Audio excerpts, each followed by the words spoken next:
The morning starts the same way. First, the alarm clock rings, then the crunching of my spine as I get out of bed, and only then the realization of a new day. I, Heldis Waring, 68 years old, a widow, retired and former literature teacher, continue to live my life on a familiar schedule as if Alfred were still around. My home in Anderson is spacious enough for a single woman. It's 2 stories, with 4 bedrooms, and a garden that now requires almost no attention from me. The gardener comes twice a week. Tamsin insisted on it after my father died, and I didn't object.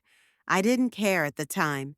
I was used to eating breakfast alone, looking out the window at the maple tree Alfred and I had planted 30 years ago. The kitchen is the only place in the house where I still feel my husband's presence. It's where we spent mornings over coffee, discussing the day's plans, the news, or just silently enjoying each other's company. This morning, I was slowly stirring my oatmeal when my phone vibrated. A message from Tamsin. Mom, Quentin and I will stop by around 4. We'll bring your meds. Don't forget to take your morning pills. I sighed, sending a short okay in response. My daughter had become surprisingly attentive over the past 2 years. She used to call once a week, come over for the holidays, and I thought that was normal. She has her own life, her own career as an accountant at Enders Corporation, her husband Quentin working as an investment advisor. But after I learned of my diagnosis, everything changed. Parkinson's disease is not a death sentence, especially in its early stages. A tremor in my right hand and some stiffness of movement were all the signs. The doctor assured me that with the right treatment, I could lead a normal life for many more years. But Tamsin took the news as if I had one foot in the grave. I shower, trying to ignore the handrails Quentin has installed in the bathroom. For your safety, Heldis, he says, drilling into the wall. I don't need them, but it's easier to agree than argue. Then there's the daily ritual of the pills. They are arranged in small containers labeled morning, afternoon, evening. Tamsin supervises the medication intake like a strict nurse. You might forget, Mom, and that's dangerous. After breakfast, I spend 2 hours reading in my office. I'm rereading Jane Eyre now, absorbing every word as I did 40 years ago, when I first discovered the book. Reading is the only part of my former life that illness cannot take away. At 11:30, I dress for my walk. Always at the same time, always along the same route, through Maplewood Park, past the library where I once worked, and back through the main square, 45 minutes at a leisurely pace. I do this even when it rains, sheltering under the umbrella Alfred bought me on our last anniversary. The sky is clear today, and the fall sun warms my face pleasantly. I stop by a park bench to take a break. A young mother with 2 children walks by, and I can't help but think of Tamsin. She never wanted children. Career is more important, she used to tell Alfred when he cautiously inquired about the possibility of becoming a grandfather. My husband never pressed my daughter, but I know that this desire he carried with him. Alfred died 5 years ago of a heart attack, suddenly, without warning. We had just returned from the theater, discussing a play. He laughed, grabbed his chest, and collapsed. The ambulance arrived 12 minutes later, but it was too late. After his death, I fell into a daze. The months blended into a monotonous gray mass. Tamsin flew to the funeral, stayed for a week, and then went back to her life, leaving me with a list of psychologists and the number for a 24-hour bereavement support line. But then something changed. About 2 years ago, when the insurance company finally paid out and I decided to sell the stock Alfred was managing, Tamsin started calling more frequently. First, every 3 days, then daily. She started coming every weekend, bringing groceries, checking on the house. Quentin showed up with her, always with tools, ready to fix things that weren't even broken. I get home in time for dinner. I make myself a simple salad and a turkey sandwich. I used to love experimenting in the kitchen, but lately it's easier to make something quick and familiar. Plus, Tamsin regularly brings in containers of food. So you don't have to cook, Mom. After lunch, I usually do crossword puzzles or play chess online. Alfred taught me how to play, and it has become our ritual throughout our 42 years of marriage. Now I play with strangers from all over the world. Not as enjoyable, but it helps keep my mind sharp. At 3 o'clock, I start getting ready for my daughter's arrival. I put the living room in order, although there's not much to clean. I rarely make a mess. I check the contents of the refrigerator so I know what to ask to bring in. Tamsin always asks if I need anything, and I try to have a ready answer. At 4:05, I hear the sound of a car pulling up. Tamsin is as punctual as a Swiss watch. She enters without knocking. She has a key and heads straight to the kitchen, where she leaves the grocery bags. Mom, how are you today? She asks, kissing me on the cheek. She smells of expensive perfume and business. I'm fine, dear, I reply. As usual. Quentin follows her, carrying a small box of medicine. He's tall, always well dressed, with thinning hair and a permanently tense expression. When Tamsin introduced him to me 8 years ago, I thought he was trying too hard to impress. That feeling remains. Hello, Heldis, he says with a smile that never reaches his eyes. How is your arm today? Has the trembling gotten worse? I glance at my right hand absent-mindedly. It's the same as usual, Quentin. Thanks for asking. Tamsin is already putting out the groceries. I bought you some fresh fish. I'll cook it right now, freeze it in batches. That's okay, honey. I can. Mom, she cuts me off in the tone she uses for her employees. You need to eat right. It's important for your condition. I'm not arguing. It's easier to let her run the household than to listen to lectures about health and independence. While she cooks, Quentin checks my pills, noting something on his phone. Dr. Bennett says we can try a new combination of drugs, he informs me. I've set up an appointment for next week. But I feel fine with the current medication, I object. Preventive measures, Heldis? He pats me on the shoulder. It's better to get ahead of the disease than to catch up with it. I nod, though irritation builds inside. When and how did my health become their project? When did I stop making decisions about my own treatment? Tamsin bustles around the kitchen, talking about her work. Something about a new contract, about incompetent co-workers, about how she's appreciated at the company. Quentin inserts comments about her clients, about the market, about investment opportunities. They talk as if I understand the nuances of their careers, though I lost the thread in these stories long ago. Mom, did you take your medication this morning? Tamsin suddenly asks, interrupting her monologue. Of course I did, dear, as I always do. She cast a glance at Quentin, who shrugs slightly. Just checking, she says with a smile that seems strained. You know how important it is to keep a regimen. I do. I hear it every day. While Tamsin finishes the fish, Quentin walks through the house, checking outlets, faucets, windows. Routine inspection, as he calls it. I sit in the chair, watching my life being inspected and adjusted without my active participation. By the way, Mom, Tamsin returns to the living room, wiping his hands. Quentin and I think you should consider a foster nurse, at least for half a day. Why? I'm doing fine on my own. Right now, yes, she nods. But it can get worse suddenly. It's better to be prepared beforehand. Besides, you'll have someone to talk to when we're not around. I have books and a phone if I want to talk to someone. Tamsin sighs with that special patience that adult children have for stubborn parents. Mom, we want you to be safe. What if you fall? What if you forget to take your medicine? I don't fall and forget, I say, trying to keep my voice firm.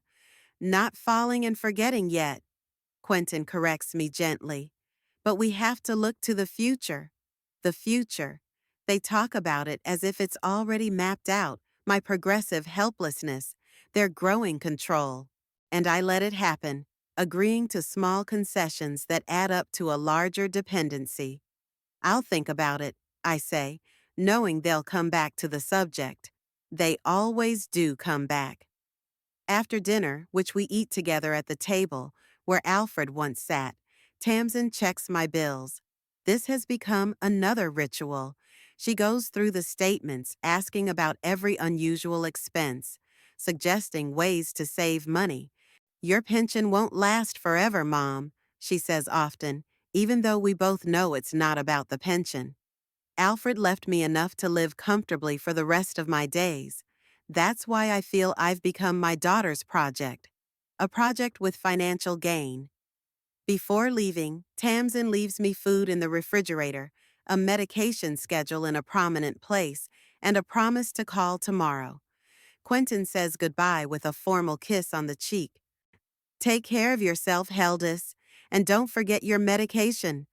When the door closes behind them, I exhale. The house is mine again. I go back into the study, pick up the Jane Eyre I haven't read yet, and settle into a chair. It's dark outside the window, and I turn on the desk lamp, the same one Alfred gave me for our 30th wedding anniversary. Staring at the pages of the book, I think about today's visit, about how Tamsin and Quentin discussed my life as if it were a business plan, about how they talked about me in the third person, like I wasn't even here anymore, and about how I let it happen. I close the book without reading a line. There's something wrong with their care. Something changed when I received Alfred's inheritance. Or am I just becoming a suspicious old woman? The phone rings. It's Tamsin, checking to see if I remembered to take my evening pills. I assure her everything is fine, and she wishes me a good night. Her voice sounds strained, as if she's performing a duty rather than showing genuine concern. Before I go to bed, I pull a picture of Alfred out of my dresser drawer. He's smiling, standing by the lake where we spent every summer. What would you do? I ask the image, knowing there will be no answer. I lie in bed, turning off the light. In the darkness, it feels like my right hand is shaking harder. Or is it just my imagination? That hand once wrote poetry, guided a pointer through Shakespeare's lines, stroked little Tamsin's head. Now it treacherously trembles, a reminder of time moving inexorably forward. I close my eyes, preparing for another day on the schedule. The morning will begin as it always does. First the alarm clock, then the crunch of my spine, then the realization of a new day. But today, for the first time in a long time, I fall asleep with the uneasy feeling that there is something else lurking behind my daughter's mask of caring, and I need to find out what it is before it's too late. The first thing missing was Mom's brooch, a small silver rose with a pearl in the center. I discovered it missing when I was getting ready for the Anderson Literary Society's annual dinner.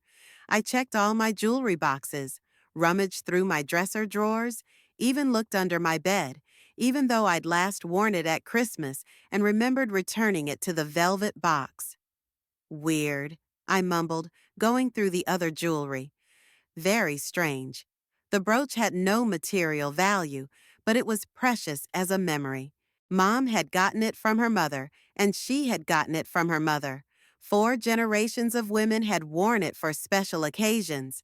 I was going to give it to Tamsin, though I doubted my daughter would appreciate the sentimental value of the jewelry. I called her, described the brooch, and asked if she had taken it to be cleaned or something similar. Mom, why would I take your stuff without asking? There was a slight irritation in Tamsin's voice. Are you sure you didn't put it somewhere else? You forget things like that sometimes. I don't forget, I countered, though uncertainty was creeping into my thoughts. I always put it in the velvet box in the top drawer. Keep looking, Tamsin said. And if you don't find it, Quentin and I will come down this weekend and help. I declined their help, figuring I could do it on my own. Maybe the brooch really was in an unexpected place. But after a week of diligent searching, I was certain the jewelry had disappeared from the house. That was the first clue. The second was the missing papers. I always kept important papers in a metal box in my office: birth and marriage certificates, house deeds, insurance papers, wills. Every 6 months I checked on them, a habit instilled by Alfred, who believed in order in everything. On one such day, I discovered that a copy of my will was missing. The original was kept at the notary's office, but I had always kept a copy at home. Now it was gone. Maybe you gave it to me for safekeeping, Tamsin suggested when I called. After your diagnosis, we discussed centralizing documents, remember? I had no recollection of such a conversation. Moreover, I was sure I would never have agreed to such a thing. Alfred had taught me to control my finances and documents, and I prided myself on that independence. I'll check in my papers, Tamsin promised. We probably have it. A day later, she emailed a picture of the document. Found it in my place, just as I thought. I'll keep it for safekeeping, okay? Without waiting for my response, she simply took control of my will. And that was just the beginning. Tamsin started coming over more often, sometimes unannounced. She checked the contents of the refrigerator, the cabinets, the medicine cabinet. One day, I caught her rummaging through my clothes closet. I was just seeing if you needed anything new, she explained with a strained smile. Quentin often accompanied her, and these days I felt watched. He wandered around the house with tools, checking faucets and outlets, but I noticed his gaze sliding over the bookshelves, the dresser, even the canvas I'd recently started painting. I didn't know you were into painting, Heldis, he said one day, looking at my unfinished landscape. I've started taking art classes for the elderly, I replied. Tuesdays and Thursdays. Something flashed in his eyes. Surprise? Displeasure? But he smiled quickly. It's a great class. Stimulates brain activity. It's good for your condition. That evening, Tamsin called to express concern. Mom, are you sure you can handle this class? Going twice a week, sitting for hours with a paintbrush. It can be exhausting. I'm 68, not 98, I retorted, and Dr. Bennett recommended keeping active. Of course, but Tamsin, I rarely interrupted my daughter, but now I felt the need to set a boundary. I can decide what activities I can do. Drawing relaxes me. She was silent for a moment, then changed her tone. You're right, Mom. I'm sorry. I'm just worried. After that conversation, I watched my daughter and son-in-law's actions even more closely. I noticed Quentin taking pictures of documents on his phone when he thought I couldn't see. The way Tamsin checks drawers while I make tea in the kitchen. The way they exchange glances when I mention future plans or expenses. One morning while checking my book collection, I discovered that the first edition of The Great Gatsby that Alfred had given me for our 20th anniversary was gone. That book was worth several $1,000s, not a fortune, but a significant amount, and it had great sentimental value to me. I didn't call Tamsin. Instead, I waited for her visit over the weekend and mentioned the book's absence, as if by the way. Are you sure that's where it was? Tamsin asked, not even trying to help me look for it. I'm absolutely sure. Alfred signed it, remember? To my Daisy, with love forever. That's odd. Quentin shrugged. Maybe you lent it to someone? I never lent that book to anyone. I replied firmly. It was always on the second shelf, next to To Kill a Mockingbird. Tamsin and Quentin looked at each other quickly, but I noticed it. Mom, Tamsin said softly, you do realize that forgetfulness is one of the symptoms of your condition, right? Dr. Bennett warned about it. Dr. Bennett was talking about possible cognitive changes in the future, I objected. I don't have any. I remember all the details of my life, including the location of a valuable book in my own library. But they were already exchanging understanding glances, as if my protest only confirmed their suspicions about my deteriorating condition. That evening, after they left, I sat in my study for a long time, staring at the empty space on the shelf. What was going on? Am I really losing my memory? Or I didn't want to even think about the alternative, but the suspicion had already taken root. The next day, I went to the art class with the firm intention of consulting someone. I couldn't discuss it with my neighbors. Too close to home, too great a risk that the information would reach Tamsin. But there were people on the course from outside, older like me, perhaps with similar experiences. There was an atmosphere of quiet creativity in the studio. 10 or 12 people, all over 60, stood in front of easels trying to capture a still life of fruit and an antique jug. The teacher, a young woman named Leela, went from one student to the next, offering advice and encouragement. I took my usual seat and began my work, but my thoughts were far away. I was machine mixing the colors, making the apples too red, the shadows too deep. Interesting interpretation, came a voice to my right, a little grim but expressive.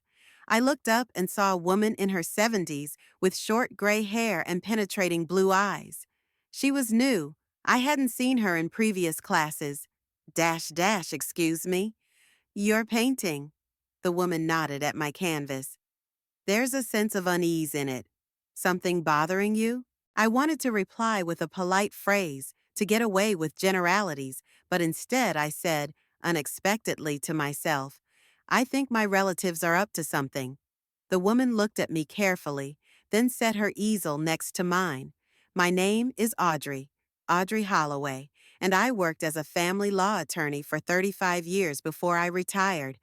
Believe me, I've heard worse stories than yours. There was something about her direct gaze that lent credibility. I introduced myself and, lowering my voice, spoke briefly about the missing items, about Tamsin and Quentin's strange behavior, about their increased interest in my finances. Audrey listened without interrupting, nodding occasionally and continuing to draw. When I finished, she put the brush away and said, Heldis, I don't want to scare you, but what you are describing sounds like a classic case of financial abuse of an elderly person. You think my own daughter? I'm not saying that's exactly true, Audrey interrupted gently. But let's look at the facts. Valuables disappear. Documents accidentally end up in your daughter's possession. They control your medications and try to limit your independence. What does your intuition say? I sighed.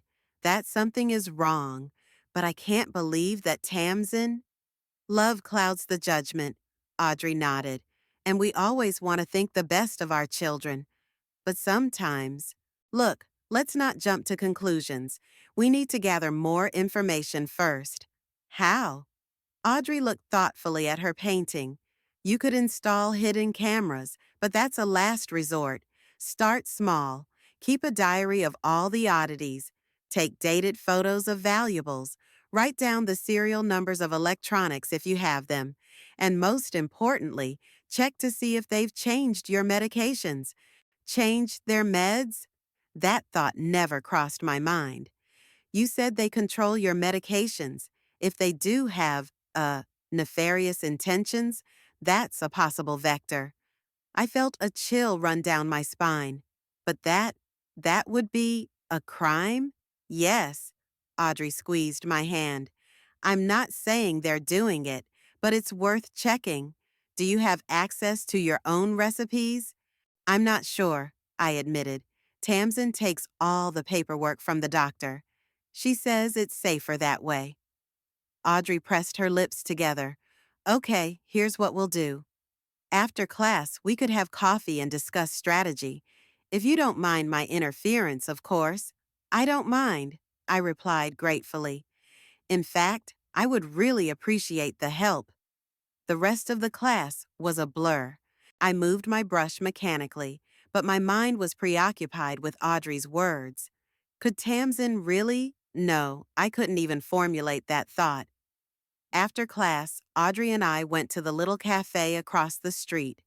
Over a cup of espresso, for her, and green tea, for me, she helped me formulate a plan of action. First, Audrey began, pulling out a small notepad and pen. We need to check your current will. Do you remember what it says? Of course, I nodded. Everything is divided between Tamsin and several charitable organizations that Alfred supported. And the house? Does that go to Tamsin too? Yes, but with the stipulation that 20% of the sale goes to the scholarship fund of the university where I taught. And this will was made 5 years ago, after Alfred died. Audrey wrote something down in her notebook. Okay, you'll need to get a copy of this document directly from the notary. Tell them you lost yours and you want to make sure it's okay. Don't tell Tamsin about it. I nodded, feeling a bit of a traitor. Hiding something from my own daughter didn't seem right. Next, Audrey continued, the medications. You said they bring you the drugs already packaged in containers? Yes, Tamsin puts them out a week in advance. You need to save a few pills from different days and take them to the lab for analysis. Will the lab agree to do that without a doctor's prescription? Audrey smiled. There are private labs that do that kind of thing. It will cost money, but the results will be worth it. We continued to make a list of things to do. Check bank statements for the last year, set a password on the computer, take pictures of any remaining valuables, buy a small safe for important documents. And most importantly, Audrey said, finishing her espresso, don't show that anything has changed. Act as you always have. Let them think they're in control. And if I find out that they're really... I couldn't finish the sentence. Audrey covered my hand with hers. Then we'll decide what to do next. One step at a time, Heldis. One step at a time. We exchanged phone numbers, and Audrey suggested we call each other every day. Just to check in, she said. It felt like a conspiracy, but I felt oddly relieved that I was no longer alone with my suspicions. Returning home, I reflected on the conversation. Maybe I was exaggerating.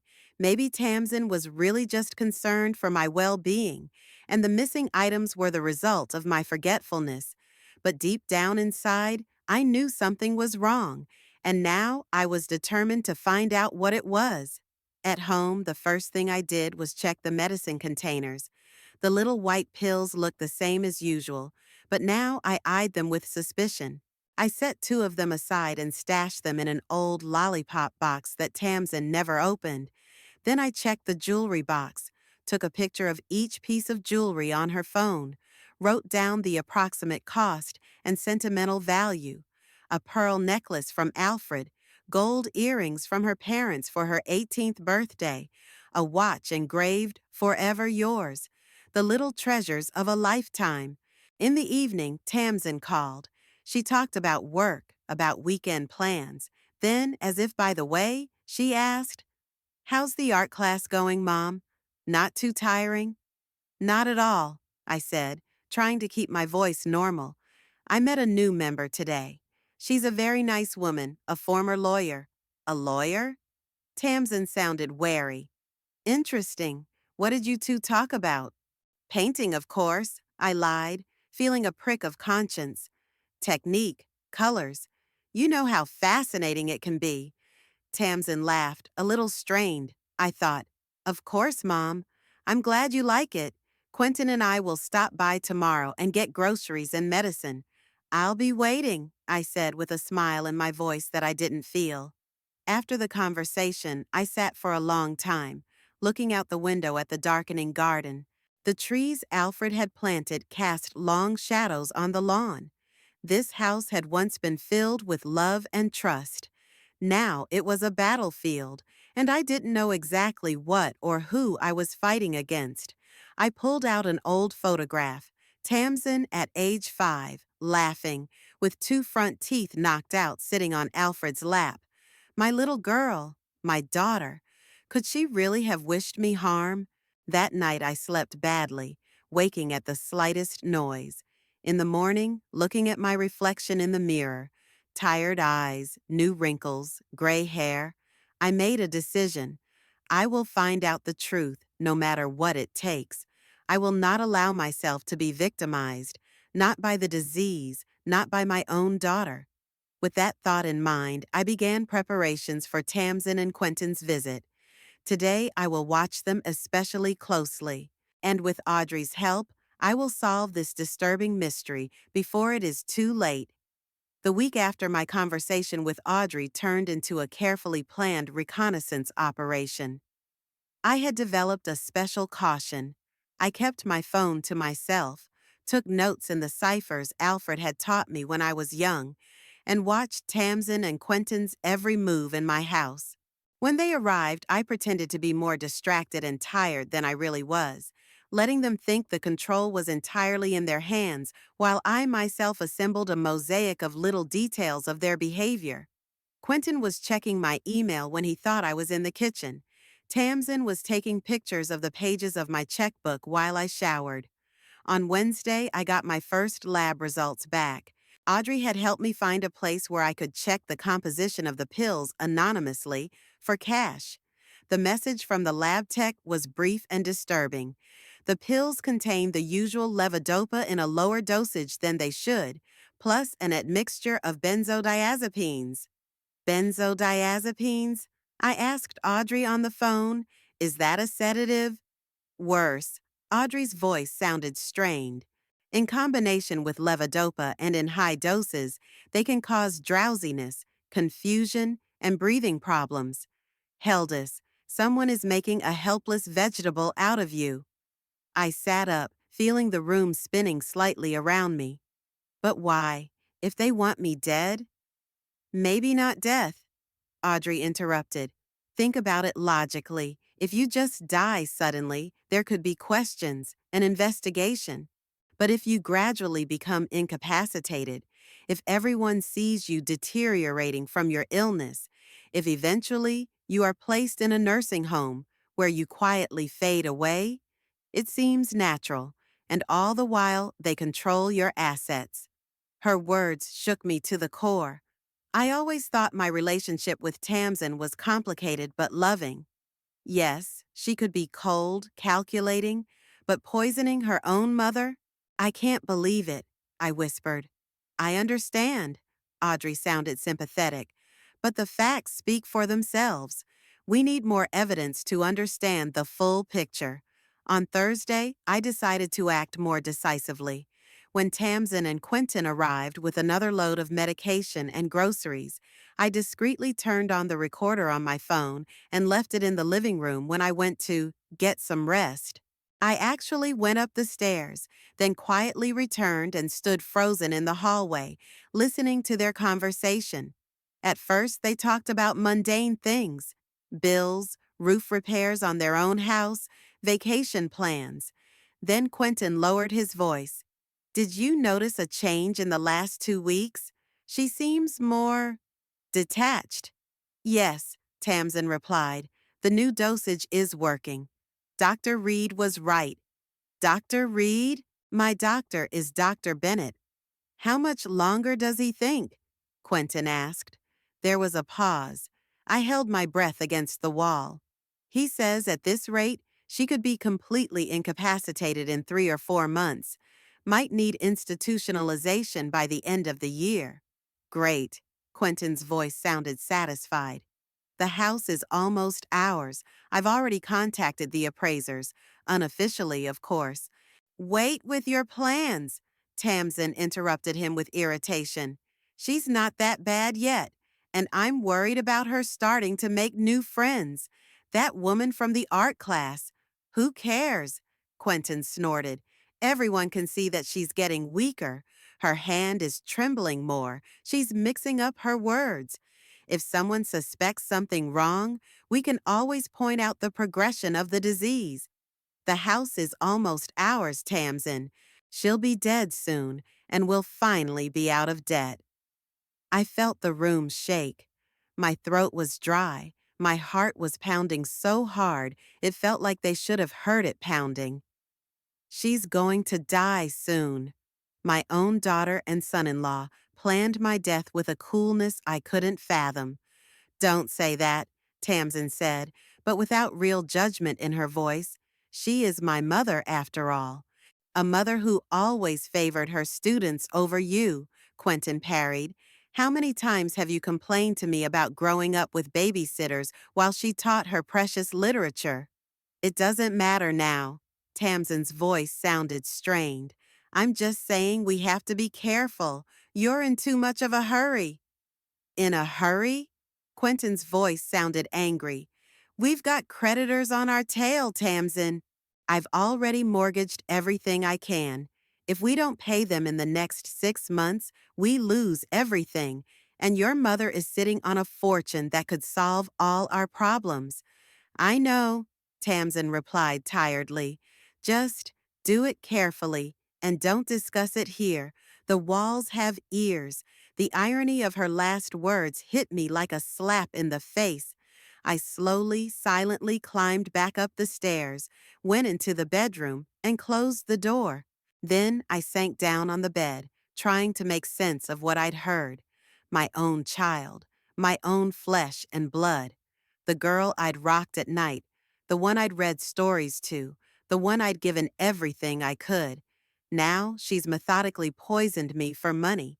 I don't know how long I sat there staring into the void. There was a knock at the door, and Tamsin's voice said, "Mom, are you awake?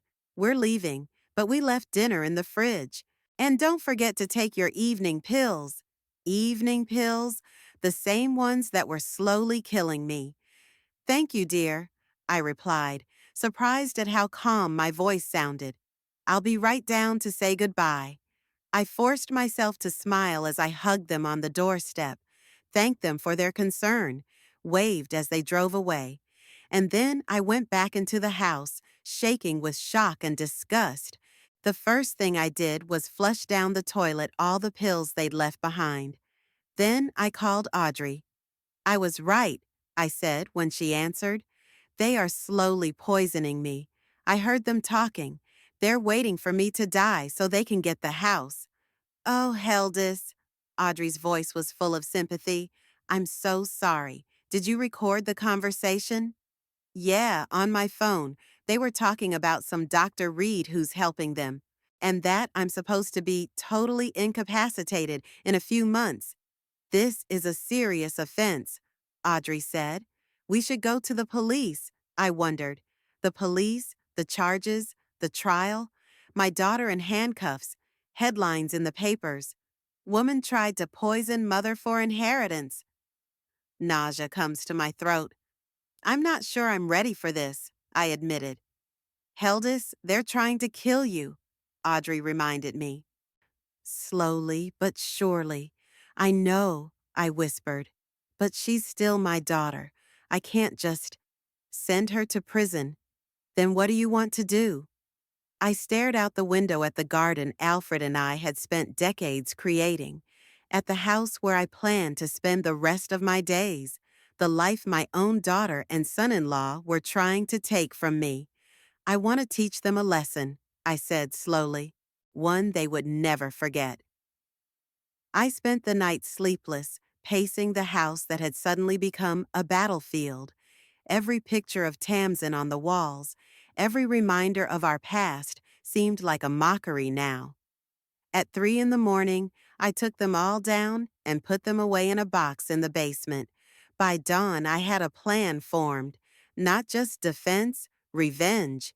They wanted my house and my money. Well, they wouldn't get a dime. But first, I had to gather all the evidence. In the morning, I called Dr. Bennett's office and made an emergency appointment. His secretary seemed surprised. "Mrs. Waring, your daughter usually handles your appointments. I have decided to take matters into my own hands," I replied firmly. At the doctor's office, I didn't beat around the bush.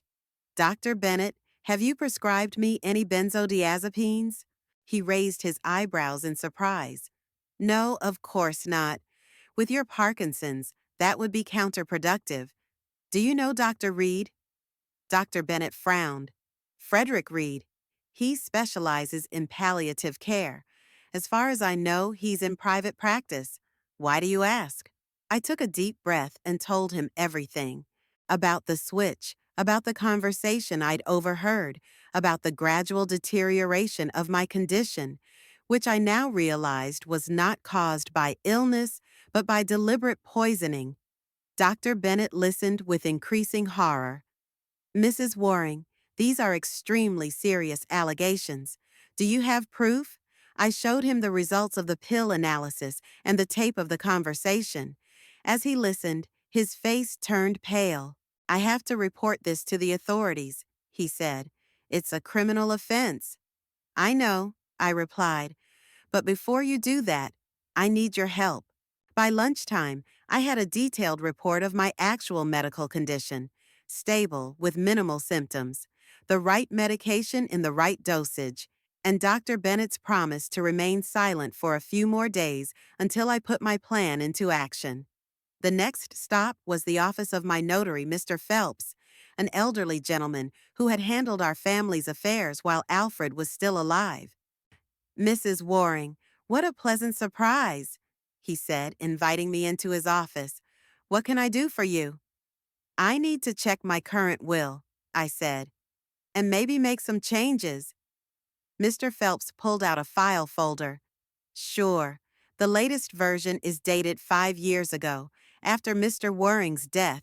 According to it, the primary beneficiary is your daughter Tamsin, with a few charitable donations. May I see the document? When I looked through the paperwork, I noticed a few oddities. The percentage of charities was smaller than I remembered, and some of the wording seemed unfamiliar. It's not exactly what I remembered, I said cautiously. What do you mean? Mr. Phelps looked puzzled. Could I check to see if there were any later versions? He dug into the computer and frowned. That's odd. The system notes that a new version was compiled about a year ago, but it's not in the physical files. Who requested the changes? On the record? Dash. He glanced at the screen again. Your daughter, Miss Tamsin Edgecombe. She said she was acting on your behalf under a power of attorney. I felt the world around me start to wobble again. I never had a power of attorney in her name. Mr. Phelps's face stretched. Mrs. Waring, I'm afraid there may be a case of fraud here. I'll have to make an internal investigation. I understand, I said. In the meantime, I'd like to make a new will. Today. And make a legally binding medical directive. Of course, he opened his notebook. What would your wishes be? By evening, I felt exhausted but satisfied. A new will had been drafted, a medical directive had been executed, and an advance fraud suit had been filed, all without Tamsin's knowledge. I returned home and called Audrey. You were right, I said without saying hello. They forged the power of attorney and tried to change the will. Jesus, she exhaled. This is getting worse.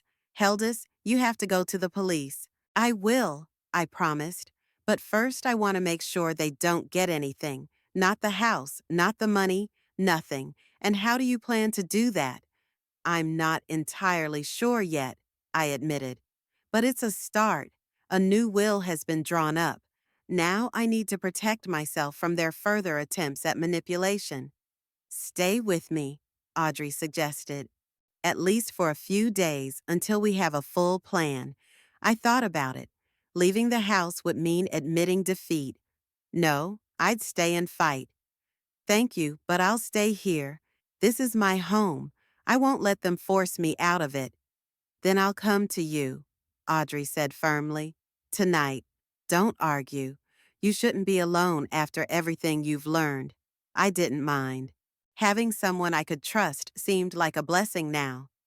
Audrey arrived in the evening with a small bag and a bottle of good scotch. I figured this would help with the shock, she said, pulling out the bottle. Well, and help with the brainstorming. We sat in my office, drinking the scotch in small sips and working out a plan of action. I showed her all the evidence I'd collected, the results of the pills, the tapes of the conversations, the suspicious documents. You've got enough to bring them to justice, Audrey said, looking through the materials. But if you want more than just legal retribution, I want them to feel the same sense of betrayal I felt, I said, surprised at my own harshness. I want them to realize that they've lost not only their money, but their right to be called family. Audrey nodded understandingly. Then we need to develop a strategy that will hit the most painful points. What is most important to them? Money, I answered without hesitation. Quentin is in debt, and Tamsin has always been obsessed with material possessions.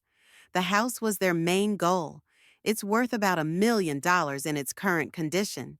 Okay, Audrey made a note in her notebook. What else? Reputation? Pride? I wondered. Tamsin has always cared about what others think. She's built an image of a successful, caring daughter. And Quentin, he's concerned about his position. He wants to appear to be a successful investor, when in fact he's constantly losing money. Good, Audrey nodded. Now we have goals: money, reputation, pride. We'll hit all three. We talked into the night, working out a plan that at first I thought was too bold, even cruel. But the more I thought about what they were trying to do to me, not just steal money, but take my life, slowly and painfully, the more certain I became that they deserved every drop of bitterness I was going to give them. Don't think you're being too harsh, Audrey said, as if reading my mind. They were planning a murder, Heldis, the slow, brutal murder of their own mother. If it hadn't been for your vigilance, you'd be in a nursing home, drugged to the point of unconsciousness while they sold off your possessions. She was right. It wasn't revenge in the full sense of the word. It was justice and protection. By dawn, the plan was ready. Detailed, multi-step, taking into account all of Tamsin and Quentin's possible reactions. I'd make a note of them at the next visit when they came to change my meds. Then, with proof in hand, I'll move on to the next phase. Audrey stayed the night in the guest room, and it was strangely comforting to know there was someone I could trust in the house. For the first time in months, I felt like the control of my life was back in my hands. I stood at the window, looking out at the rising sun coloring the Anderson sky, with pinks and golds. Somewhere out there, in another house, my daughter and son-in-law were planning my death. They didn't know their plans had been uncovered. They didn't know that instead of a helpless victim, they were confronted by a woman determined not only to survive, but to bring justice. They don't yet know what Heldis Waring is capable of, I thought with a grim smile, and for the first time in a long time, I felt a surge of energy and clarity of thought that I hadn't felt since I'd lost Alfred. Yes, I was 68 years old. Yes, I had Parkinson's. But I wasn't done living, and I was going to teach those who thought otherwise a lesson. The morning was surprisingly clear for mid-October. The sun was pouring into the kitchen, where Audrey and I were drinking coffee and finalizing our plan. On the table was a notebook with a neat list of things to do today, the first item on it being, meet the lawyer 10:30. Are you sure you want to go alone? Audrey asked, glancing at her watch. I could come with you. I shook my head. I need to do this on my own, especially since Lawrence Pierce has been our family's lawyer for years. I trust him. Okay, Audrey nodded. Then I'll look for a private investigator. I have a couple of reliable people from my old practice. I finished my coffee and stood up, feeling oddly light.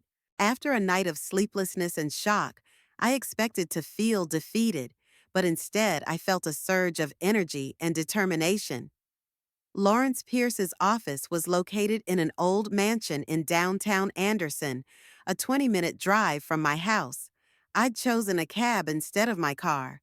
After overhearing my conversation with Tamsin, I didn't want to take any chances, even though I felt fine. Lawrence met me at the door of his office. Tall, with a neat gray beard and attentive eyes behind thin-rimmed glasses, he was the epitome of what a solid family lawyer should look like. Heldis, he shook my hand warmly. It's good to see you. Come in, please. His office hadn't changed since Alfred and I had come here to draw up our joint will 30 years ago. The same oak paneling, bookcases filled with legal volumes, and a massive desk on which now stood a modern computer, the only concession to time. So, Lawrence said as we settled into the leather chairs, your call sounded pretty insistent. What can I do to help? I took a deep breath and began the story. The missing items, Tamsin and Quentin's strange behavior, the medication switch, the overheard conversation. With each word, Lawrence's face grew more and more grim. These are very serious allegations, Heldis, he said when I finished. Do you have proof? I pulled a folder of documents out of my bag, the results of the pill analysis, the audio recording of the conversation, pictures of the missing items with their approximate value, records of the strange changes in my bank accounts that Audrey and I had discovered last night. Lawrence methodically went through all the materials, occasionally asking clarifying questions. When he reached the audio recording, his face grew rigid. This is outrageous, he said, taking off his glasses and rubbing the bridge of his nose. And completely illegal. Heldis, we must go to the police immediately. I know, I nodded, and I will. But first I need to protect myself and my assets. I want to change the will completely. Of course, Lawrence nodded. That's your right. What changes would you like to make? I want to disinherit Tamsin completely, I said firmly. I want the house and most of the estate to go to the Foundation for Literary Education at Anderson College, where I taught. Some of the money will go to scholarships for students from low-income families. Lawrence nodded, making notes. That's a sensible decision. What about personal effects, jewelry? I wondered. Some jewelry had been family heirlooms, passed down the female line, but now the chain would be broken. The jewelry could be sold and the money added to the scholarship fund, books to the college library, furniture. I don't know, maybe to charitable organizations. Are you sure you want to eliminate Tamsin completely? Lawrence asked cautiously. I understand how you feel, but this is your only daughter. Who tried to kill me? I said stiffly. No, Lawrence, I'm not leaving her anything. In fact, I want to add a special clause. If Tamsin or Quentin try to contest the will, I want all evidence of their actions made public and turned over to the prosecutor's office. Lawrence raised his eyebrows. This is an unusual measure. But yes, we can include such a clause. We worked out the details of the new will over the next hour. I also executed a medical power of attorney for Audrey Holloway so that Tamsin and Quentin could not make decisions about my medical treatment. Lawrence then helped me draft letters to the banks instructing them to freeze transfers of large sums without my personal presence. That should protect your finances in the short term, he said. But for full protection, I would recommend setting up an irrevocable trust. That means the assets will be legally separate from you, although you will retain the right to use them during your lifetime. That sounds reasonable, I agreed. How quickly can we do it? For the basic structure, a few days. For a complete transfer of all the assets, it will take longer, but we can start the process immediately. By the time we finished, it was past noon. Lawrence walked me to the door, holding a folder of documents for the new will. We'll have everything ready for tomorrow, he said. Come by 2 o'clock for the signing. And Heldis, take care of yourself. If you need anything, any time of the day or night, call me. Thank you, Lawrence. I shook his hand firmly. I knew I could count on you. As I left the office, I felt hungry. No wonder I'd barely eaten for the last 24 hours, living on coffee and adrenaline. Across the street, I spotted a small bakery with an attractive storefront. Priestley and Son, read the sign above the door. The bell jingled melodiously as I entered. The scent of freshly baked bread and cinnamon hit my nose. The bakery was small but cozy. A few tables, a wooden counter with baked goods under glass, and shelves of bread on the wall. Behind the counter stood an elderly man with kind eyes and gray hair gathered in a neat ponytail. "Good afternoon," he said with a smile. "What can I do for you?" "Yeah, I'm not sure," I admitted, looking at the variety of baked goods. Everything looked so appetizing. "Then let me recommend." He leaned over the counter. "The almond croissants are particularly good today. And if you want something more substantial, we have a quiche with mushrooms and spinach." I ordered both, with a cup of tea. The man nimbly packed the pastries and prepared the tea. "Have a seat," he said, pointing to the tables. "I'll bring your order." I chose a table by the window and watched the man, apparently priestly himself, move behind the counter. I could feel the polish of years of practice in his movements. Soon he brought my order on a tray. "Here you go," he said, placing the tray on the table. "Enjoy your meal." I thanked him, and he was about to leave when I suddenly asked, "Where is the son from Priestley and Son?" The man turned around and smiled with a slight sadness. "In Chicago. Decided to become a chef in a fancy restaurant instead of the family bakery. Can't blame him. Young people need big cities. But you kept the name. Hope springs last." He shrugged. "Maybe someday it'll come back. Until then, I'm on my own. I'm Noel Priestley, by the way." Heldis Waring, I introduced myself. "Are you new to the neighborhood?" Noel asked. "I don't remember seeing you before." "No, I've lived in Anderson for 40 years. I just don't usually come to this part of town." 40 years?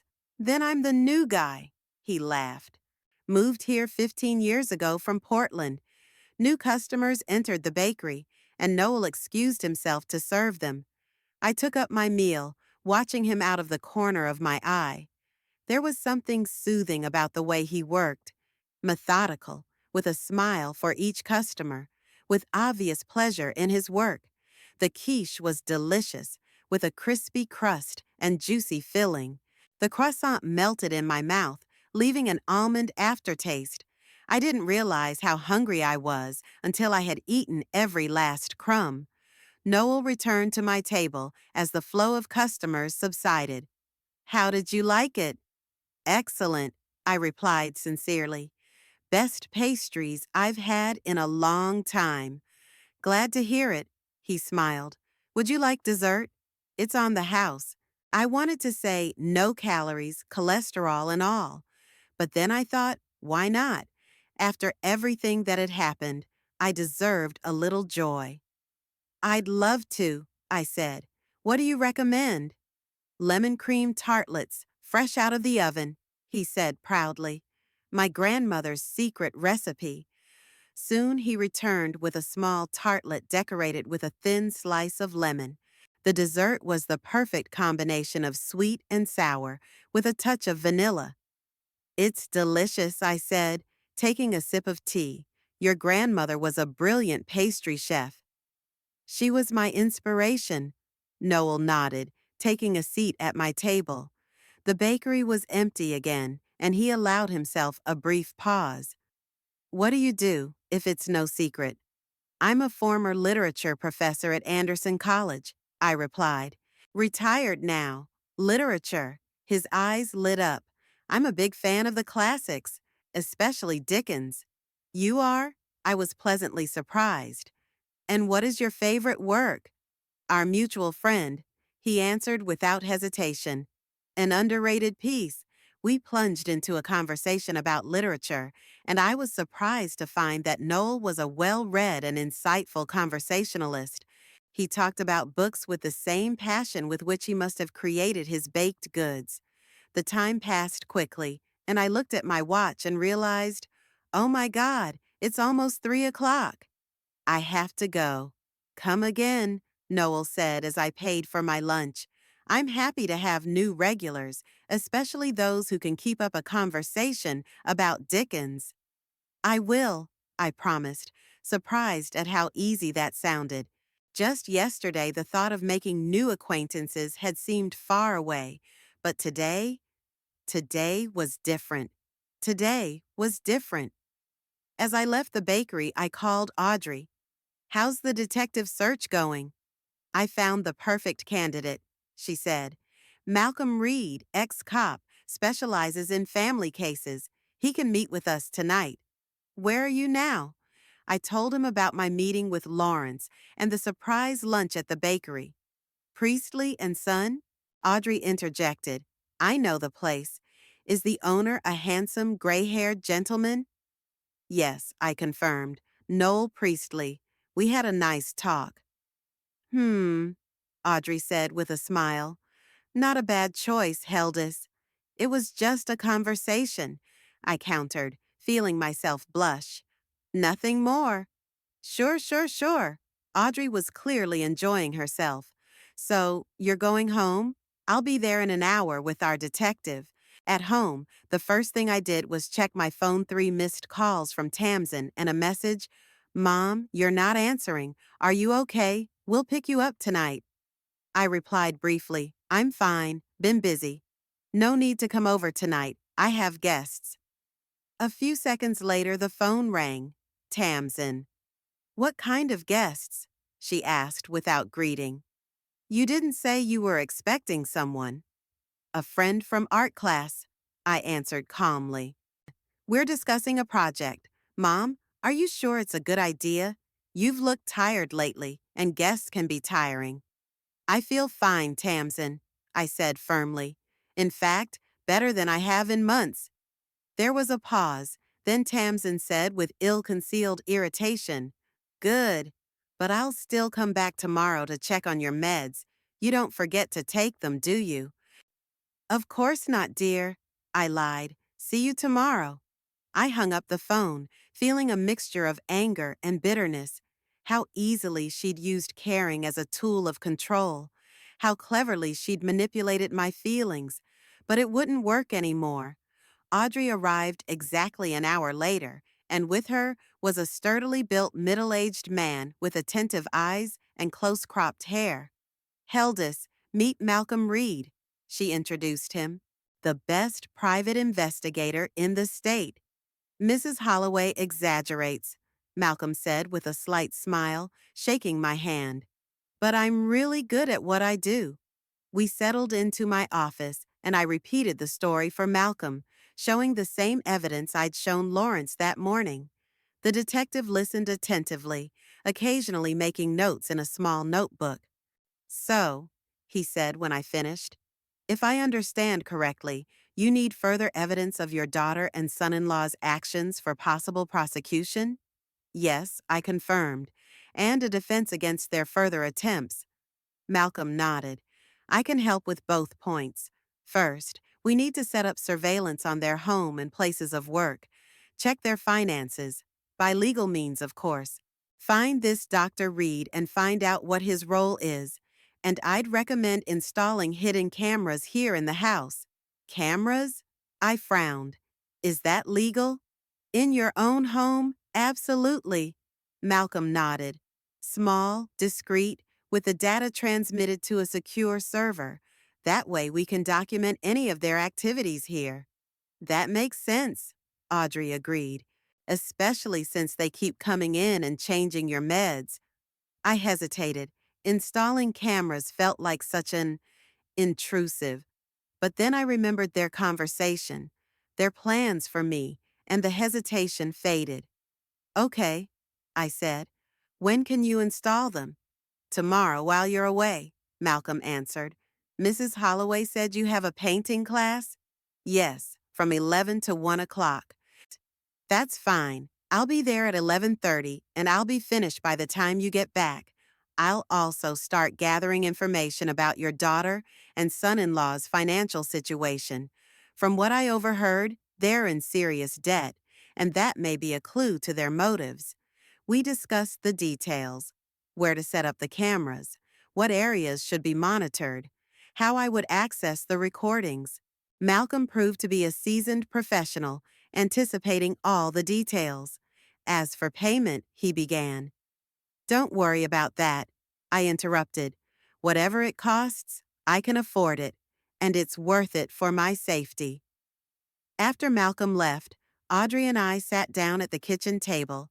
She made tea, and I pulled out cookies, not as good as Noel's baked goods, but they do. You've done a lot of work in one day, Audrey said, pouring the tea into cups.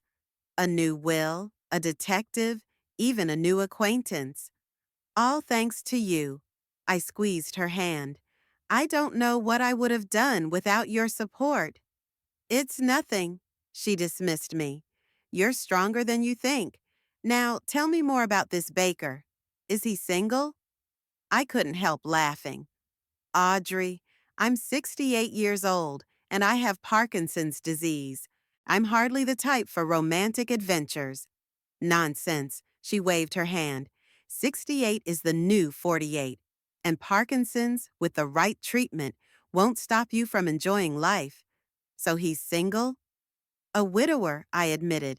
His wife died years ago. He has a son, but he lives in Chicago.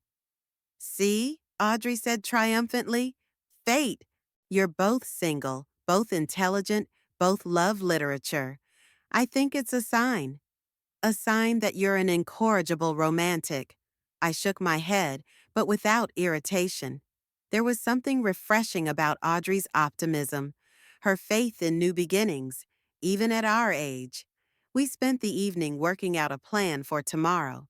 Tamsin was coming over, and we needed to be ready. I didn't have to show that anything had changed. To continue to play the role of the slightly oblivious mother, letting her daughter take care of herself. You'll get through this, Audrey said confidently. Just think of it as a part in a play. You only have to hold out for a few days until we gather enough evidence. And then what? I asked. Then you'll be free, she answered simply. Free to live your life the way you want, without fear or manipulation. Isn't that what you want? I wondered. Not so long ago, my desires had been limited to living quietly in this house, reading books, and making occasional visits to the library or the store. But now, after everything that had happened, I could feel an appetite for life that I had thought had long since faded. I want more, I admitted. I want to feel like I'm really living. I don't just exist. Then you'll have this. Audrey raised her cup in a toast of sorts. To your new life, Heldis Waring. We clinked cups, and I felt real hope for the first time in a long time. In the evening, as I was getting ready for bed, I pulled an old photo box out of the closet. I looked through the pictures from different years. Alfred and I on our wedding day, little Tamsin taking her first steps, the whole family at the beach, faces, smiles, moments that will never come back. I stopped at the photo of Tamsin in her graduation gown, with a serious expression on her face that contrasted so much with the joyful mood of the event. She had always been a serious child. Too serious, maybe. When did she begin to see me not as a mother, but as an obstacle? When did love turn into calculation? I found no answers in these pictures, only more questions and a nagging ache in my heart. But amidst the bitterness, there was now determination. I will protect myself. I will survive, and maybe even start a new chapter of life, one I dared not dream of. Before I went to bed, I made a to-do list for tomorrow, signing a new will, installing cameras, going to the doctor for new medications that I would keep in a stash known only to me, and maybe, if there's time left, another visit to Priestley and Son Bakery, just to try his famous apple pie he mentioned. Just for that, I convinced myself, ignoring the slight blush that appeared at the thought of the gray-haired baker with kind eyes and a passion for Dickens. As I fell asleep, I thought not of Tamsin and her betrayal, but of the possibilities that lay before me. Life was not ending. It was only beginning anew. 2 weeks later, I sat in front of the mirror in my bedroom, rehearsing an expression of painful weakness. Today was the beginning of the active phase of our plan. Over the past few days, Audrey, Malcolm, and I had made meticulous preparations. The new will had been signed and recorded, Cameras had been installed in key areas of the house. All the legal documents for the transfer of the house to the trust had been prepared, and the private investigator had gathered an impressive amount of information about Quentin's financial problems. "How do I look?" I asked as Audrey entered the room with a cup of tea. "Painful enough," she approved. "Nah, just don't overdo it. Dark circles under the eyes are a nice touch, but don't do too shaky hand. Remember, you're playing up the amplification of existing symptoms, not a sudden stroke." I nodded, slightly amplifying the natural tremor of my right hand. We decided I'd fake a gradual deterioration in my condition, serious enough to alarm Tamsin and Quentin, but not so serious that they'd insist on hospitalization. "Are you ready for them?" Audrey asked, sitting down on the edge of the bed. "I think so." I took a deep breath. I rehearsed the speech with a slight slowing down and occasional loss of thought, and prepared a stash for the pills they would give. Over the past few days, we'd discovered that my meds contained a mixture of a reduced dose of levodopa and strong tranquilizers. No wonder I felt constantly tired and lethargic while I was taking them. Now, on the right medications, I felt better than I had in months. "The main thing is not to overdo it," Audrey warned. "They should be able to see the deterioration, but not suspect deception." At exactly 2 o'clock in the afternoon, the doorbell rang. Audrey, who was now officially my companion and caregiver, went to open it, and I walked slowly down the stairs, holding onto the banister and swaying slightly. Dash dash mama dash dash exclamation mark, Tamsin exclaimed when she saw me. "You look awful. What's wrong?" I haven't been sleeping well the last few nights," I said, letting my voice shake a little. "And my arm. It's worse." I glanced defiantly at my trembling right hand, which I hadn't treated with tranquilizers on purpose so that the natural tremor would be more noticeable. "Why didn't you call?" Tamsin took me under the elbow and led me to the couch. "We would have gotten here sooner. I didn't want to bother you." I let myself stutter a little. "You have your own life." Quentin exchanged a quick glance with Tamsin. Something flashed in his eyes. Satisfaction? But he quickly changed his expression to one of concern. "Heldis, have you been taking your medication regularly?" he asked, sitting down beside me. "Of course," I nodded. "Audrey's watching." Well, Audrey stood in the doorway of the living room with a neutral expression on her face, but I knew she wasn't missing a word or gesture.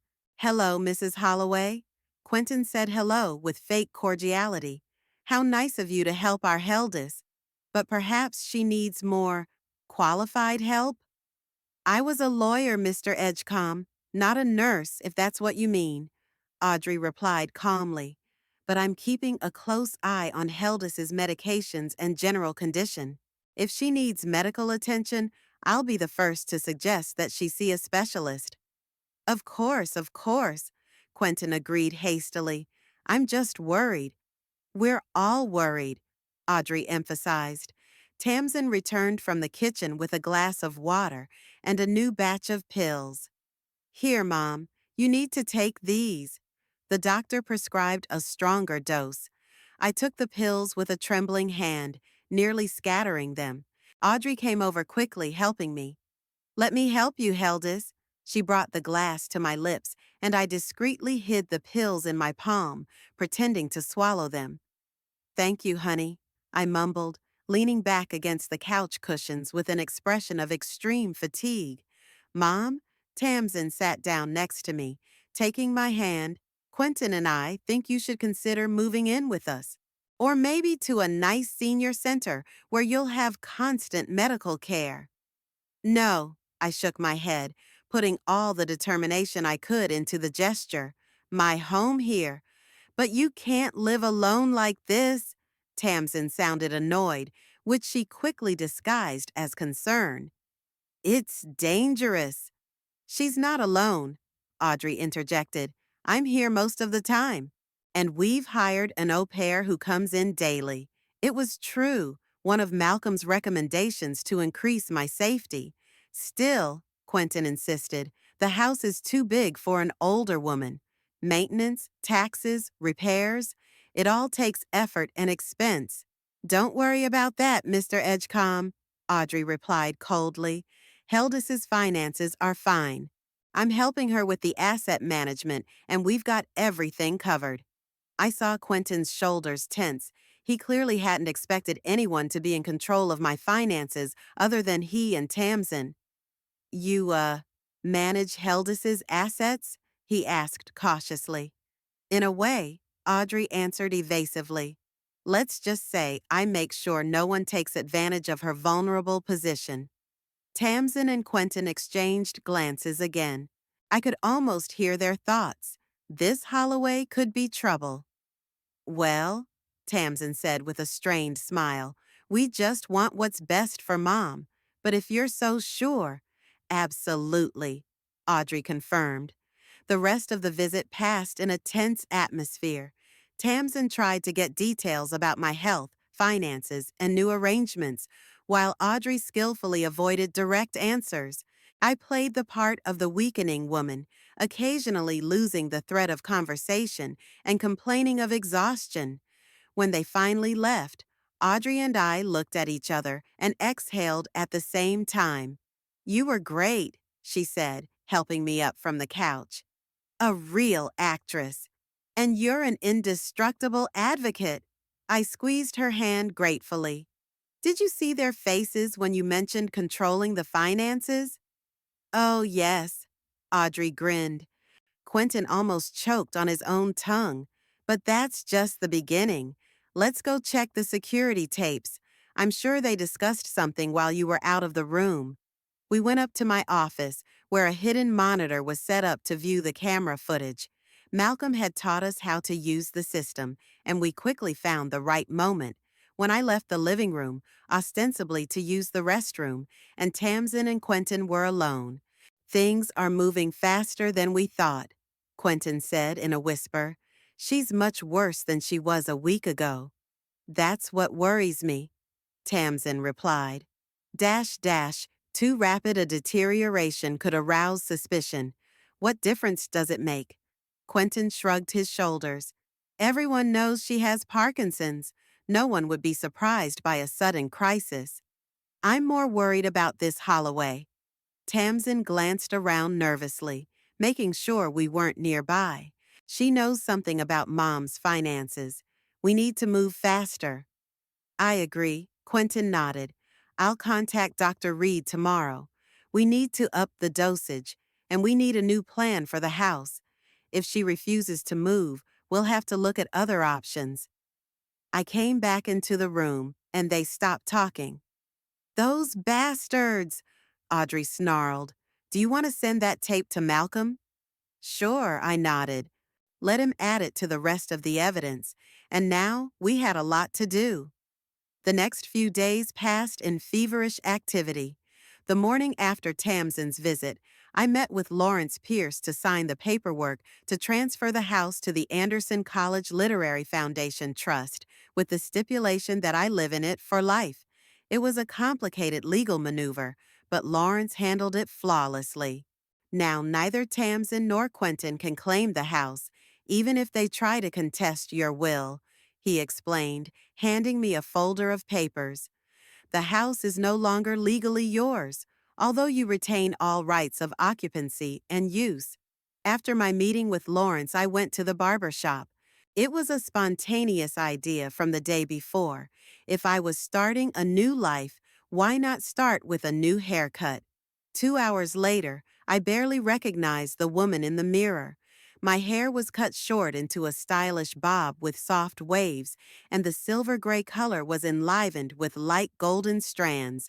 I looked younger, more energetic, more confident. My next stop was a clothing store.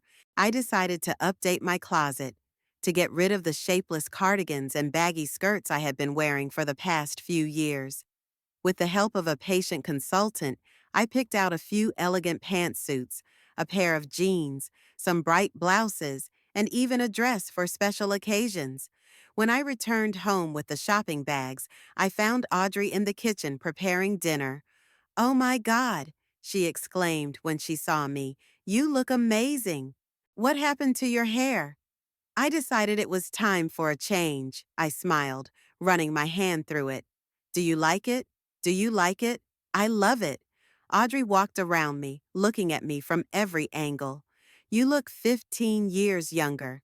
And what's in the bags?" I showed her my purchases, and she approved of every item, especially the blue dress. "Perfect for a date," she winked. "What date?" I was embarrassed, feeling myself blush. "With our baker friend, of course," Audrey grinned. "Don't tell me you haven't thought about him." I couldn't deny it. Thoughts of Noel Priestley did cross my mind more often than I was willing to admit. His kindness, his intelligence, his love of literature, all of it appealed to me.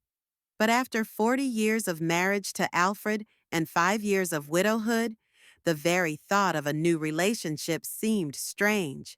"I'm not sure," I began. "Heldis Waring," Audrey said sternly, crossing her arms over her chest. "You're 68, not 108. You're a beautiful, intelligent, interesting woman, and you deserve to be happy after all you've been through. So tomorrow we're going to the bakery, and you're going to take him out for a cup of coffee.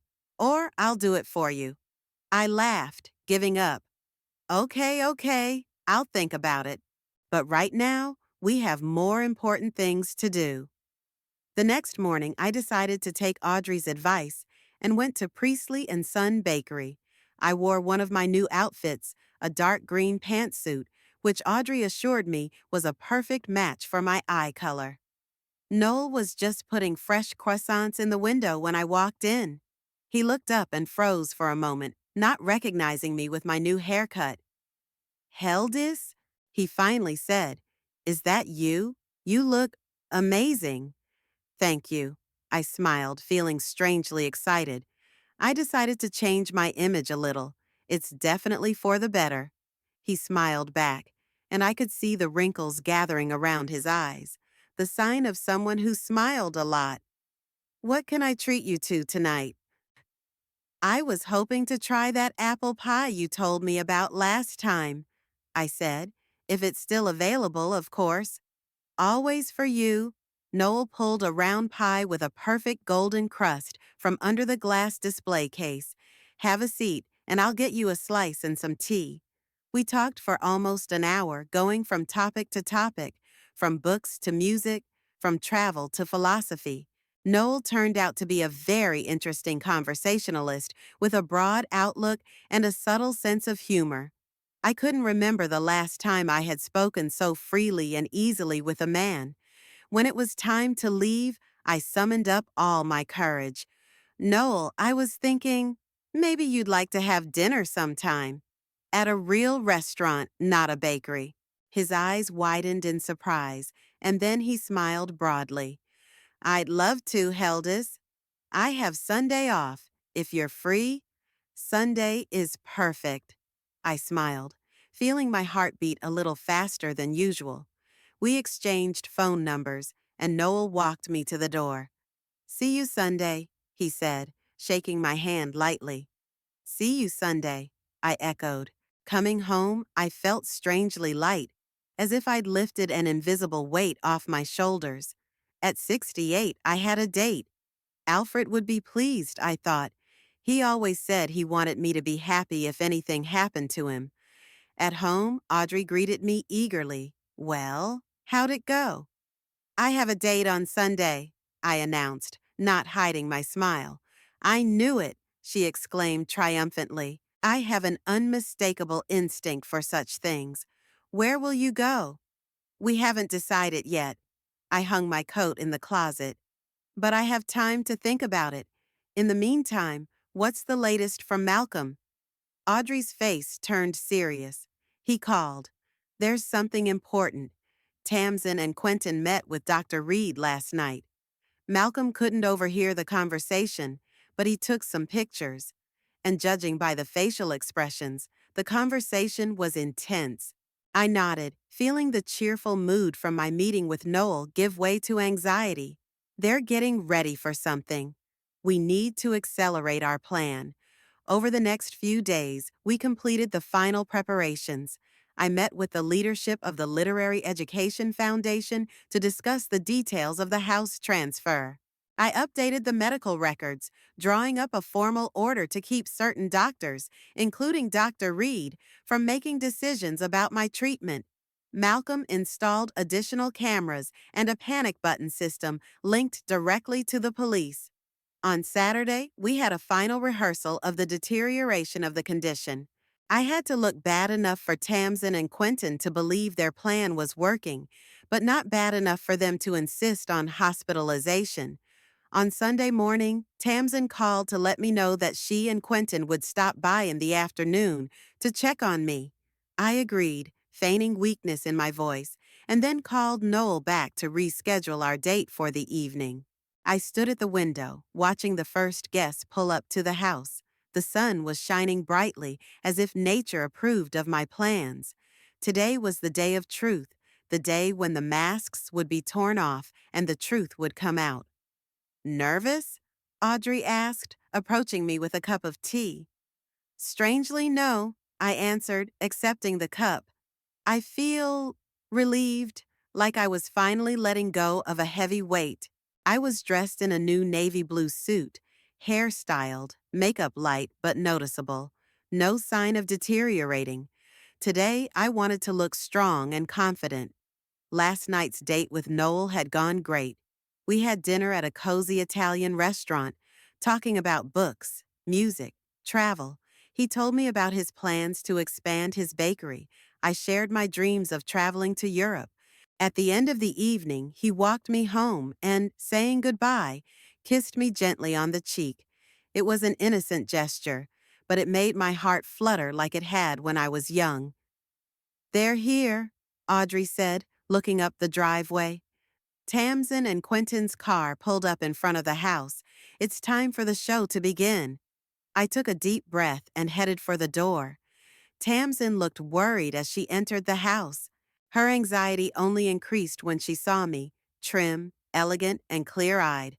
"Mom?" She sounded perplexed. You look good." "Thank you, dear," I smiled.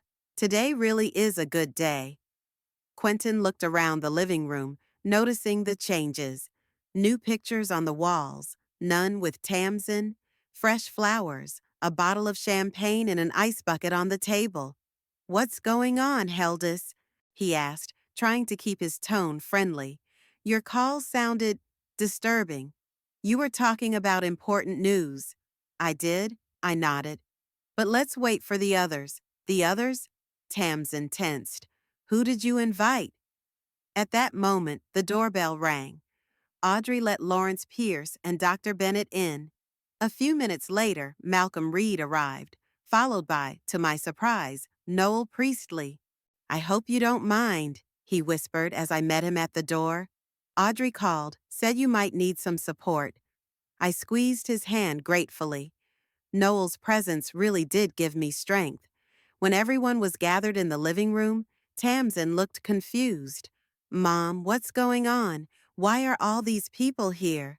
"Sit down, Tamsin." I pointed to the couch. "You too, Quentin. I have a really important announcement to make." They reluctantly complied, exchanging worried glances. I stood in front of the fireplace, looking around at those gathered, my support team, and the two people who were planning my destruction. "About a month ago," I began in a calm, firm voice, "I overheard a conversation, a very interesting conversation between my daughter and her husband." Tamsin's face turned pale. Quentin froze. In this conversation, they were discussing my imminent death and how the house would pass to them.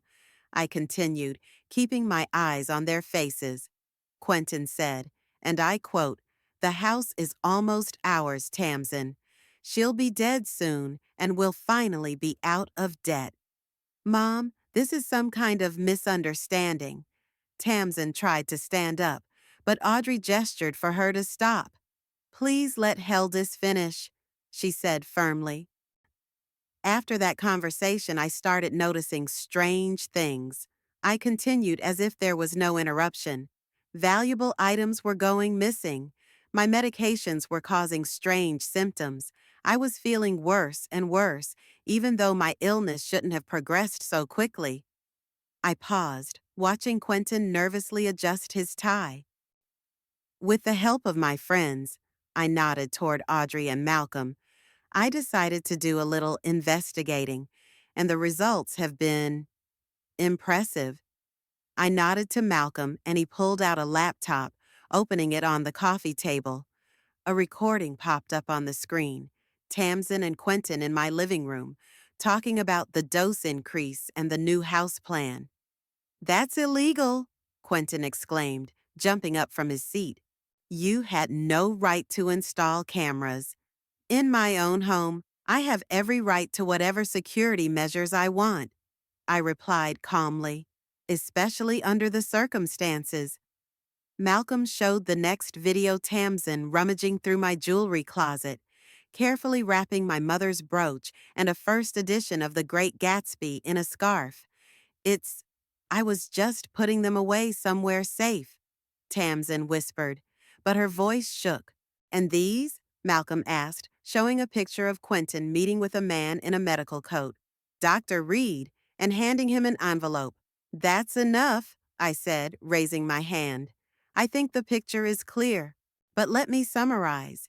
You systematically stole my belongings, forged documents, including my power of attorney, and, most seriously, switched my medications with a dangerous mixture that could lead to serious ill health or even death."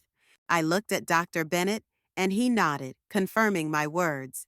The analysis of the pills Mrs. Waring was taking showed the presence of strong tranquilizers not prescribed by me and contraindicated for her condition.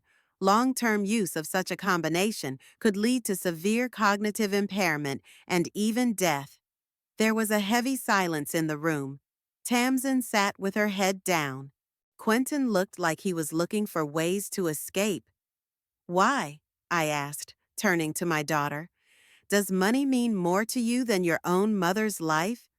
Tamsin looked up, her eyes a mixture of shame and stubbornness.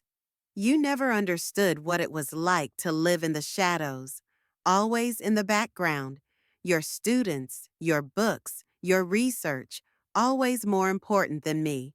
And then Dad died, and you had everything. Everything that was supposed to be our family inheritance." Family inheritance? I couldn't believe my ears. "Alfred and I earned every penny. We built this house, and I always planned to leave you most of it." "But we needed the money now," Quentin intervened, losing his temper. "You don't realize the situation we're in. Debts, debt collectors, threats." "Oh, I understand your situation perfectly well, Mr. Edgecombe," Malcolm said, opening a new folder on his laptop. "3 mortgages, 150,000 in casino debts, loans from some very shady individuals. An impressive list for a successful investment advisor." Quentin turned white. Tamsin looked at her husband with an expression that was a mixture of anger and fear. "So," I snapped to attention again, "you wanted to solve your problems at the expense of my life. But I have news for you." I nodded to Lawrence, and he pulled out a folder of papers. "Heldis has completely changed her will. Tamsin and Quentin Edgecombe are excluded as beneficiaries. What's more, the house has already been transferred to the Anderson College Literary Foundation Trust, with the stipulation that Heldis live in it for life." "What?" Tamsin exclaimed, jumping up. "You can't do that. It's our inheritance. I can and I did," I replied firmly. "It's all legal and registered. The house is no longer mine. It belongs to the foundation. I just live here for the rest of my life." "What about the money?" Quentin asked, his voice sounding almost desperate. "Insurance? Investments?" "Most of it went into a trust fund for scholarships for literary students from low-income families," Lawrence replied.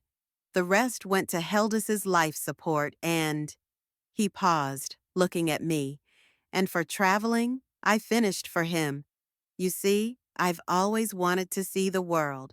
Now I have that opportunity. I looked at Noel and he smiled encouragingly at me. You can't deprive us of everything. Tamsin's voice was desperate. We're your family. Family? I shook my head. Family doesn't plan your death, Tamsin. Family doesn't steal your stuff. Family doesn't tamper with your medication so you slowly degenerate and die. I stepped closer to her. You know what the saddest part is? I would have helped you if you had just asked, if you had been honest about your problems. But you chose the path of lies and betrayal. Tamsin was silent, avoiding my gaze. Quentin looked like the whole world was crumbling around him. What now? Tamsin finally asked. Are you going to turn us into the police? I exchanged glances with Audrey, Malcolm, and Lawrence. We talked about it for a long time. No, I finally answered. Not now. I have conditions. First, you immediately stop any attempts to gain control of my property or health. Second, you return all stolen items. Third, I pause. You leave me alone. Leave you alone? Tamsin interjected. Exactly. I nodded. No calls with caring questions. No visits with medication, no monitoring. I'll send cards at Christmas, maybe birthday wishes. But our relationship is over. You're giving up your own daughter? Tamsin sounded distrustful. No, Tamsin. I shook my head. You gave me up when you decided my life was worth less than your debts. There was a heavy silence in the room. Quentin was the first to break it. What if we don't agree? Malcolm answered calmly. Then all the collected materials will be sent to the prosecutor's office. Attempted premeditated murder, fraud, theft. I think you'll spend at least 10 years behind bars. Every one of them. Quentin turned even paler. Tamsin sat with her head down. You have a choice, I said. And unlike me, you do have a choice. If I were you, I'd choose freedom and a fresh start. Without my money, but without jail time. Tamsin looked up, tears in her eyes. Do you really hate me that much? I don't hate you, Tamsin. My voice softened. I'm disappointed. I'm grieving. But most importantly, I don't trust you anymore. And I never will. Quentin put his hand on his wife's shoulder. Come on, Tamsin.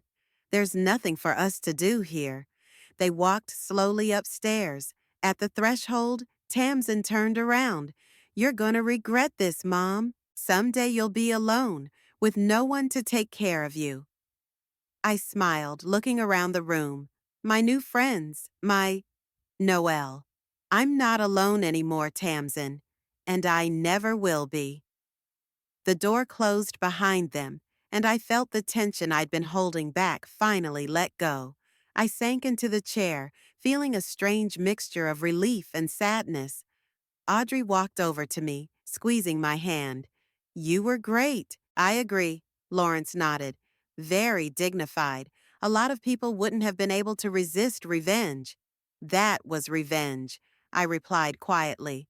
The sweetest revenge is to live well without them. Noel came up with a glass of champagne. To a new life? I accepted the glass, feeling tears come to my eyes. To a new life. A year later, the Mediterranean Sea stretched out before me as an endless blue surface. I sat on the balcony of our room in a small hotel on the Greek island of Santorini, admiring the sunset and drinking local wine. What are you thinking about? Noel came out onto the balcony, carrying a plate of local cheeses and olives. About how my life has changed this year, I replied, smiling at him. Who would have thought that at 69 I'd be traveling around Europe with a handsome man? Noel laughed, sitting down next to me. And who would have thought that at 71 I would fall in love like a boy and close the bakery for a month to travel? I covered his hand with mine. You don't regret it? Not for a second. He brought my hand to his lips. Do you? Only that I didn't do it sooner, I answered sincerely. A lot had changed since that meeting. Tamsin and Quentin were gone from my life. As far as I knew from Malcolm, they'd sold the house and moved to another state, trying to start over. I hoped the experience had taught them something, but I didn't really count on it. Audrey remained my closest friend. She never failed to encourage me when I doubted my decision to travel, and she was the one who insisted that I accept Noel's offer to go together. Our relationship with Noel developed gradually. First, there were dinners, trips to the theater, long conversations over tea. Then weekends together, and finally the decision to spend a month traveling around Europe. His son Oliver surprised us by flying in from Chicago to look after the bakery while we were away. I got a postcard from Audrey, I said, sipping my wine. She wrote that the Literary Foundation had already given out the first scholarships. 5 students were able to go to college thanks to our trust. That's wonderful. Noel raised his glass. To future writers and literary critics. We clinked glasses, watching the sun slowly sinking into the sea, painting the white houses of Santorini pink. Athens tomorrow? Noel asked. Yes, I nodded. I've wanted to see the Acropolis for a long time. And then Paris, he finished for me. The city of love. I smiled, savoring the moment. Life had taught me a cruel lesson, betrayal by the people closest to me. But it had also given me a new beginning, new love, new possibilities. Parkinson's disease didn't go away, but with the right medication and the right attitude, it was only a minor inconvenience, not a sentence. I learned to live with it and not let it define my life. Every day I thanked fate for overhearing that conversation, for finding the strength to resist the deception, for opening my heart to new possibilities. Sometimes I thought of Tamsin with sadness, about what our relationship might have been like if she had made a different choice. But the past can't come back, and I've learned to look only forward.